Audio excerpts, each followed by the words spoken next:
Hello everybody, very good evening to all of you. Welcome to StudyIQ IAS English. I'm Abhishek Singh and today we are going to talk about one of the most important chapters of Indian history about the Vedic age, people and culture. So I hope that most of you must have studied the names like Vedic culture or the Vedas or the specific term called Arya or Aryans. Okay, so today in this introductory lecture, we are going to have a brief idea about the meaning and the significance of this term called Ved or Vedic or Arya. So very good evening Abhishek, Aisha, Mantasha, a very good evening everybody, Sarvendra Yadav, good evening to you. So all those students who are here in the class live with me, welcome everyone to the class. You can share this class live in front of this session itself with your friends as well so that they can also join it. And now let us start the session. But first of all, I'd like to tell you one thing that guys, if you are aspiring for the Civil Services Examination 2024, then this is the right time to start your preparation and get yourself enrolled for our July evening batch, which is starting from the 22nd July 2023. It will be available in the 3 different medium, English and Hindi, and it will be including a lots of beneficial guidance programs, particularly for the prelims, for the mains and interview. Everything will be included. So you can enroll yourself in this particular price of rupees 29,999. Just use this code ASR Live. Now moving to the main topic. Okay, the main topic. So here we are going to discuss the identity. R.S. Sharma particularly talks about the identity of the Aryan people and culture. Alright, who were the Aryans? The question arises that who were the Aryans? Okay. So before we could define any identity, we must take into account the details which are available to prove your claim. Alright, so here the principal cultural traits of the Aryan culture, okay, these are the studies with the help of the Vedic, Iranian and the Greek texts along with the cognate texts as described in the Proto-Indo-European languages. So basically, now when we talk about the Aryan people, a lot of researches have been conducted, a lot of hypotheses, a lot of opinions have been put forward. We all must have heard or we all must have studied in our school textbooks that there were different opinions about the home of the Aryans. The home of the Aryans. Okay. However, if we talk about the home of the Aryans, first of all, we should know that who are the Aryans. Who are the Aryans? Okay. What is the meaning of this term Aryans? Alright. So let me tell you that when we talk about the term Arya, it will be surprising for you to know that the term Arya is very rarely used in the Vedic texts. And whenever it has been used, the meaning of this term that comes out to be a gentleman or a noble, which means that Arya means somebody who is a respected person in the society. Like nowadays we call such people as a gentleman, right? So that person used to be called as Arya. The prevalence of this term Arya, the prevalence is observed during the Brahmanical period or during the rise of the Puranic period, where we come across different types of the Brahmanical texts which often use this term called Arya. So naturally, the historians are going to have a deep interest into this term. Now, upon searching further, we come to conclusion that this term Arya basically indicated, it indicated a group of people, who actually shared similar linguistic and cultural, practices. All right, everyone. So these were a group of people who shared a similar linguistic and cultural practices, and probably they belonged to the regions which we call Central Asia today. So this is one of the most accepted hypothesis. And this hypothesis has been concluded based upon the researches which have been conducted upon the texts, particularly compiled and edited by Max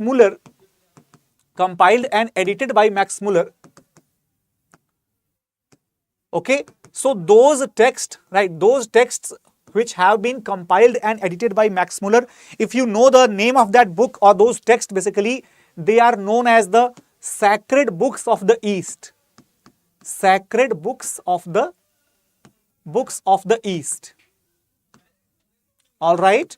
So they are mostly consisting of the Sanskrit manuscripts. They are mostly consisting of the Persian literature, Chinese literature. However, Chinese literature is given very less space, but predominantly this compilation of the Sacred Books of the East, this has been related to Sanskrit texts and Persian texts. And out of those, if we try to correlate the Vedic text, the Iranian texts, and the ancient Greek texts, then we come across with a cultural similarity in the early societies of these regions. Got it, everyone? So somewhat our line of study, under the guidance of the book called R.S. Sharma's, India's Ancient Past, that line of study will try to follow that the Aryan, or the group of people called Aryan, probably they belonged to somewhere in the Central Asia. Probably they had the cultural similarities with the ancient Iranians and the ancient Greeks probably. Or might be possible that they were the same stock of the people who migrated from the Central Asian regions towards the different regions, not just in Asia, not just in Eurasian regions, but also in the European regions as well. All right, everyone. Now, if I'm talking about the other details, so you can have an idea, You can just have an idea if you look on this particular map. So this is the region about which we are talking. All right. Now this is the entire area. The shaded area, the red shaded area. All right. From where we can say that there might be an expatriation towards the different zones where the similar cultural features were shared among the people, and they migrated towards the different sites, carrying along themselves the different aspects of their culture. Now, if we talk about it, just have a look on this point. The time period, basically the time period which is present in the Central Asian region, Central Asian regions, this might be as old as approximately 3500 to 5000 BCE, and the migrations might have started approximately 3500 to 3000 BCE. All right, and overall, if we observe, so their migration to the different regions, such as in the Anatolia or the Asia Minor, such as in the southern Europe or in the western Europe particularly, or in the British Isles, right, or Iberian Peninsula on the European side, whereas if we talk about their migration towards the Asian side, then they migrated towards the Andronovo cultural settlements, towards the Bactria Margiana archaeological complex. This is called as the Bactria Margiana archaeological complex. All right. And why is it called like this? Because the Bactria Margiana, that is basically the geographical region, archaeological complex, because there have been the discoveries, there have been the excavations of the lots and lots of archaeological evidences which have been recovered, right, which have been recovered from this region, right. Apart from that, we also come across the evidence. I think, guys, is the video coming properly? Is the video coming properly to all of you? Just confirm it. Yes. So here you can also see that their presence was largely observed in Iranian plateaus as well as in the northwestern parts of the subcontinent, approximately, right, 1500 years before the birth of Christ. Okay, so that is basically, we can say, the level of expansion, right, the level of expansion or the regions of expansion to the different zones in the Eurasian region. These are all basically the Eurasian regions. Got it, everyone? Now we have a few basic questions. Like the first question, that why did they migrate? The first question that arises in the mind, I am not asking that who were they, I am simply asking that why did they migrate? What is the reason of their migration? Second question, if they migrated, they could have gone to African regions as well, or they could have come down to settle in the Arabic regions as well. Was it possible? Or why did they choose India or Iranian regions? Okay, so that is basically, these are basically the two questions that we are having in our minds. All right, we will not answer here that who were these people. We will simply accept that, okay, these people belonged to Central Asia. But then naturally two questions are there. Then if they belong to Central Asia, what happened exactly that led to their migration? Okay, that led to their emigration from there. So here we have a certain approach to understand it. First thing that we can have the answer in the geography, that is the climatic changes. The climatic changes might have propelled them to move out of that area. Might be possible, because we all are aware that the current cycle of the global temperature rise is basically increased in its speed as far as, I think, 4,500 years ago. Okay, so probably in that time period, the dryness in the climatic conditions in the Central Asia might have increased, and that might have led to the search of the new areas, new regions where they could lead their lives. Okay, but for that we must understand that why did they choose India? Because they could have gone to the much you can say colder areas, or such areas where the moisture or the, you can say, rainfall was higher. All right, everyone. So they moved to such regions or such areas where they had the better presence of the water supplies, better presence of the grasses or the greeneries. And naturally,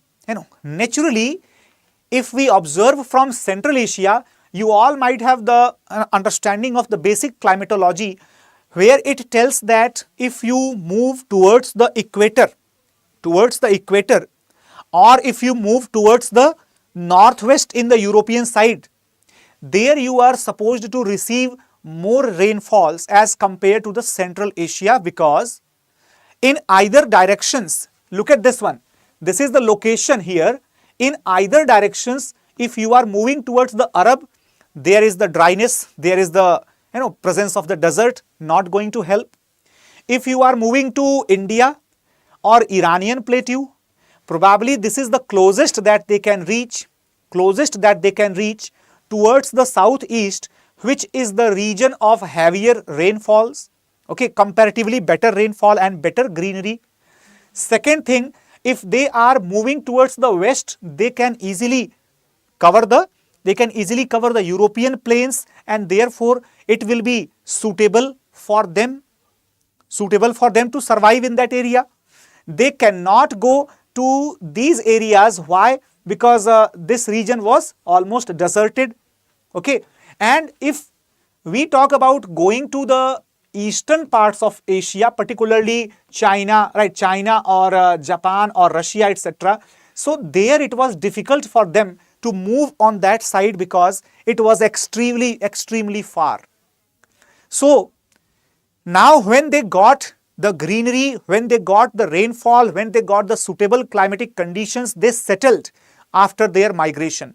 But until now we have studied that the earlier people used to search for the arid or semi-arid regions so that they can have the stones, they can have the limited availability of water, limited rainfall, so that it is safe for them, no dense vegetation, right? Now we have studied all these things.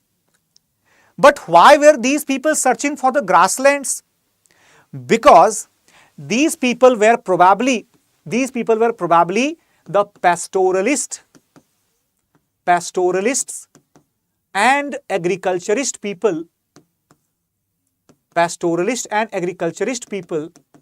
who were dependent upon the presence of the moisture in the soil, and that is why they were looking for such regions where the moisture in the soil was still remaining in the use.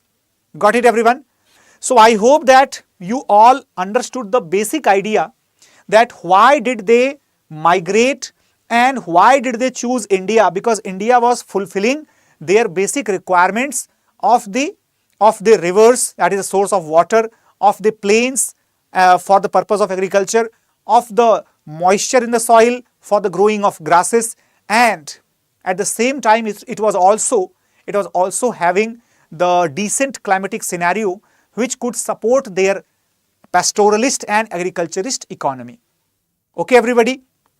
Now, as we got the clear idea that they moved to the different regions, different areas, you can see here from Central Asia, from the nearby areas of Caspian and Black Sea, they are moving to the different directions and establishing the different culture, right? You can see here Abashevo or Fatia Nova or Balto-Slavic culture or Yamnaya culture, Greek culture, Anatolian languages or cultures. Okay, then Mitannis, and here you can see the Iranian cultures, and this is also Iranian culture, and this is Vedic culture. Right? So you can understand one thing. That probably their cultural spread was sporadic in nature. What is the meaning of sporadic in nature? Sporadic means it was just bursted out from one place and then got scattered at the different places. But the primary question, yes, Sonam, you will get. The primary question that from where do we know all these things, and why are we comparing the different cultures which are located in the distinct parts of the world? Why are we comparing these different cultures? What is the reason behind that? What is the basis of this comparison? Just the similarities in the pattern of living, they do not signify the cultural common connections. Because today if you observe the cultural similarities, you can not differentiate between an English-speaking Indian to an English-speaking Central Asian or to an English-speaking European or American.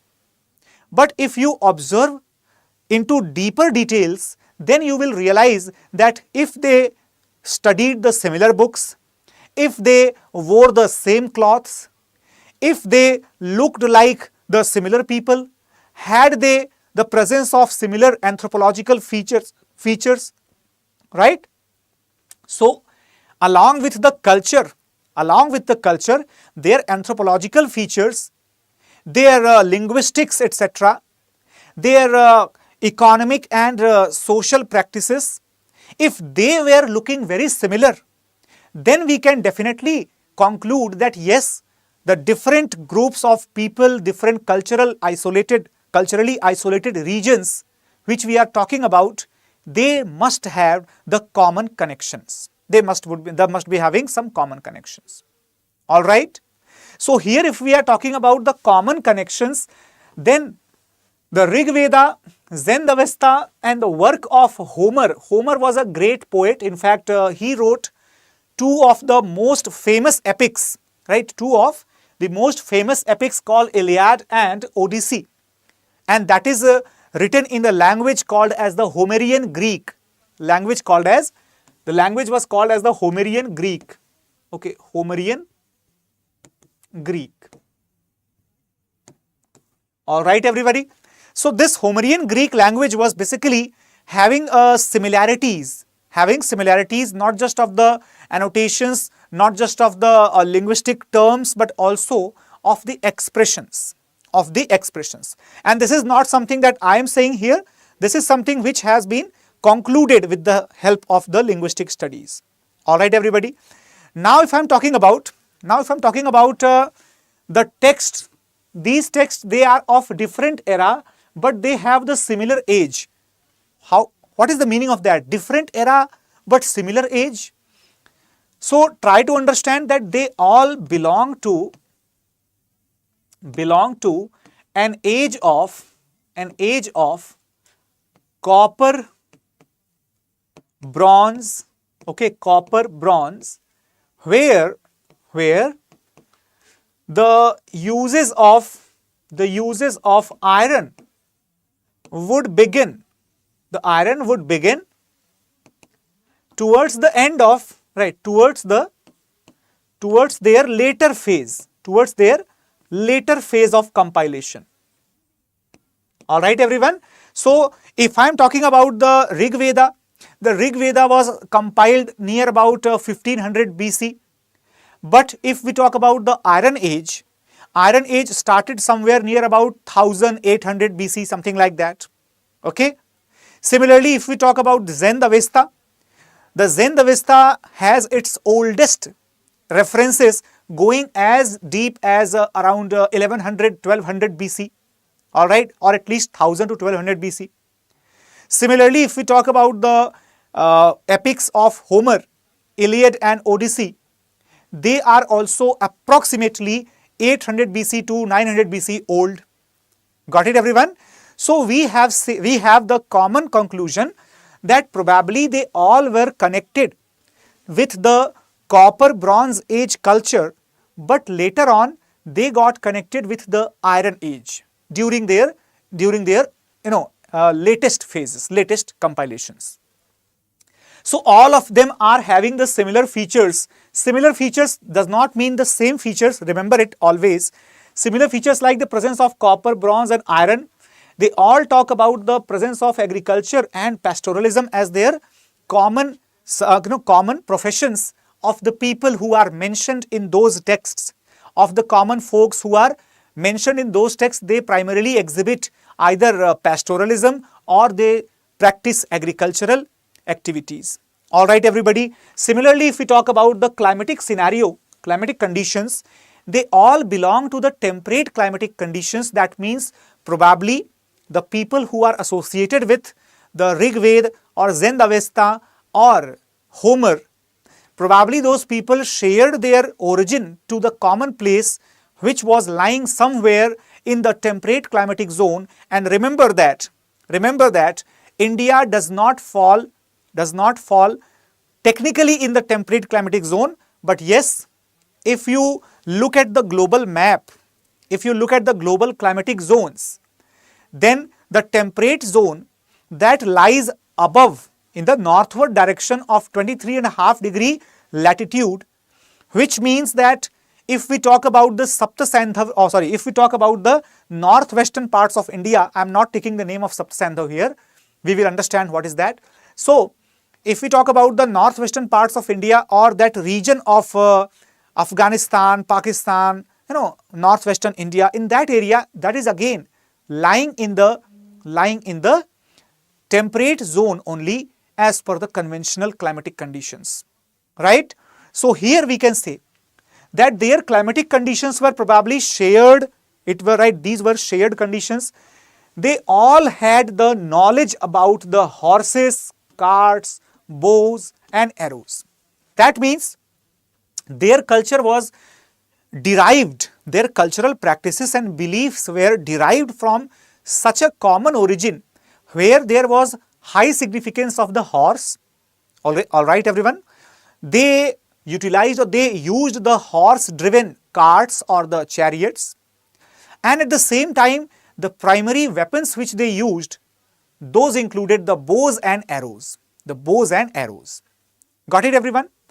Now if we talk about the societal features, either it is if it is a Rig Veda or if it is a Zend Avesta or if it is the Iliad and Odyssey, all of them have one similar feature, that their society was predominantly led by men and they wanted more son child instead of the daughters.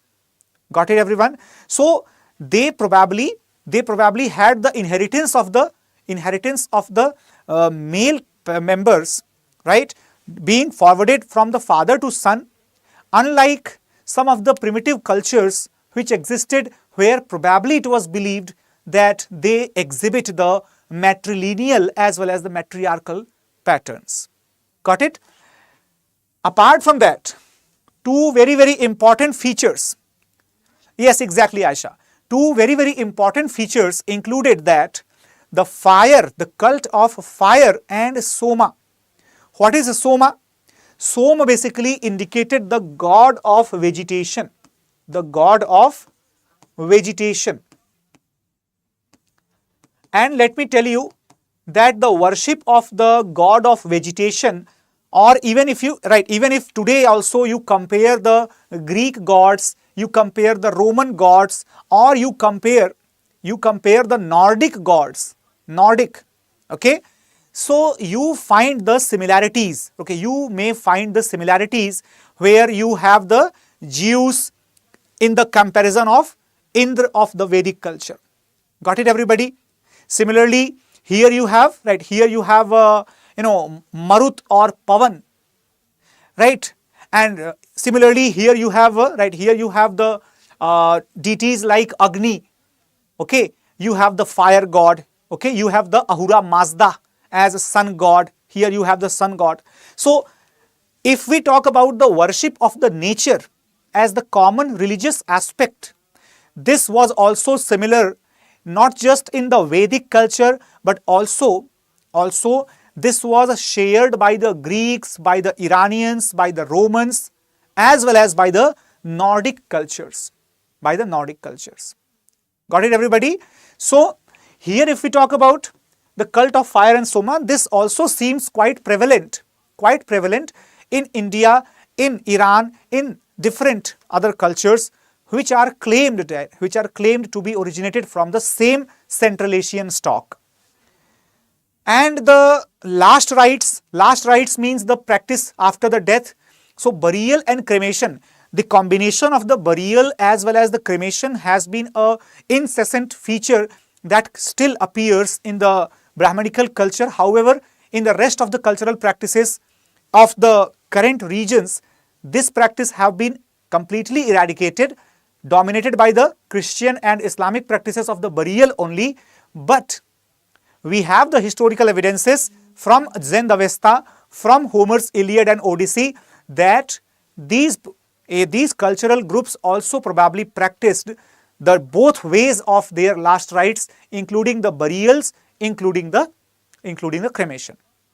So that means we can safely conclude that the cultural group about which we are going to talk today or in tomorrow's class, that cultural group about which we are saying that this used to be called Arya, probably this cultural group had the common origin which shared with the Proto-Iranians, shared with the Proto-Greeks or Proto-Nordic cultures, and probably their common place of origin lied somewhere in the Central Asian regions.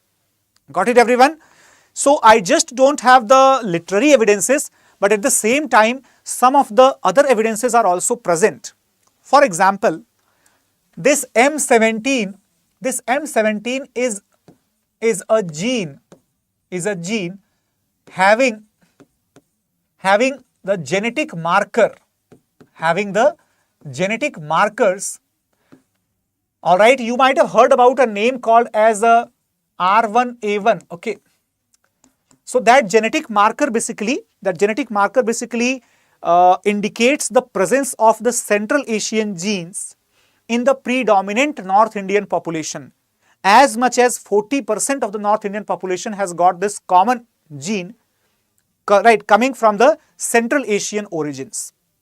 And therefore, we can have this conclusion that definitely the stock of the North Indian population must have the presence of some element of the Central Asia for sure. This might be due to the migration of the Aryans. This might be due to the post-Mauryan attacks coming from Central Asia. This might be due to the Central Asian invasions during the medieval period in the form of the Turks invasion or Turco-Afghan cultures or Mongoloid invasions or Timurid invasions. Different types of invasions, they have been continuously incurring from Central Asia towards the Indian subcontinent, and this 40% presence of the genetic marker might be an indicator of the similar practice or similar pattern where the Indian population in the North India, it got the presence of the prominent Central Asian genetic marker. Okay, everybody. Now, apart from the genetic marker, apart from the scientific source, we also have the presence of the linguistic sources. Okay, we also have the presence of the linguistic sources, and here the Bogoskoi inscription which is present in Turkey, the Asia Minor, dated approximately 1400 BC and located between the Hittite and Mitannic kings. Basically, this indicates the treaty between Hittites and Mitannic kings in the presence of the Vedic gods like Indra, Varun, Mitra, Nasatya, etc., etc. So the presence of the Vedic gods, the inscription which describes about the Vedic gods and given to be inscribed at in the region of Asia Minor, that indicates the presence of similar cultural traits, not just in India but also in the Central Asian region particularly. Alright, everyone. So we can say that presence of the Vedic gods shows that the Rig Veda came into existence before 1400 BC. So definitely if the Rig Vedic gods are described in a text, in an inscription which is dated approximately 1400 before Common Era, so it is obviously natural that if Rig Veda was compiled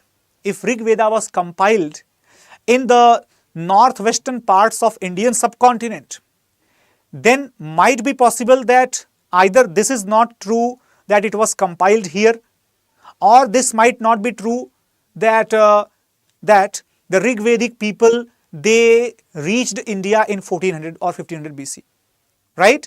And why am I saying that? Because it is often considered that when the Rig Vedic people reached India, they had no knowledge of writing.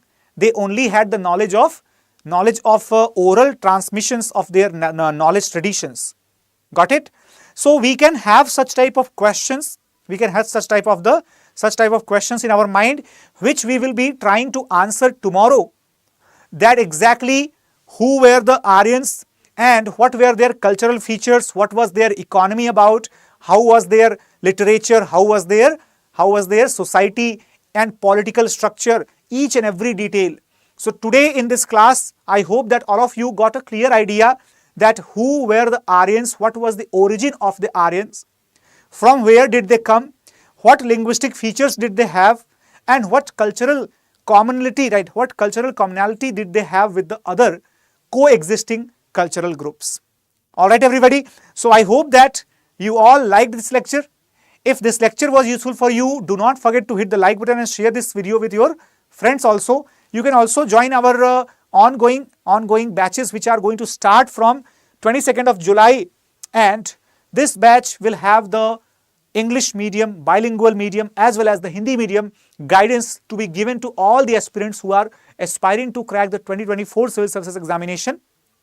And not just that, it will also focus comprehensively on the mains residential program, where you will be provided the residence and accommodation with every other facility of the classroom, etc. But just in the cost of rupees 29,999 rupees, given that you are using this code ASR live. Okay, so guys, let's meet in the classroom, and till then, thank you so much for watching it. If you want the PDF or a PPT of this session, you can simply join my Telegram group, Abhishek Singh, right, and this is the ID basically which you can join for me. Alright everyone, so thank you so much for watching it. Take care, bye bye, and let's meet tomorrow with the new lecture. Till then, have a great day ahead. Jai Hind.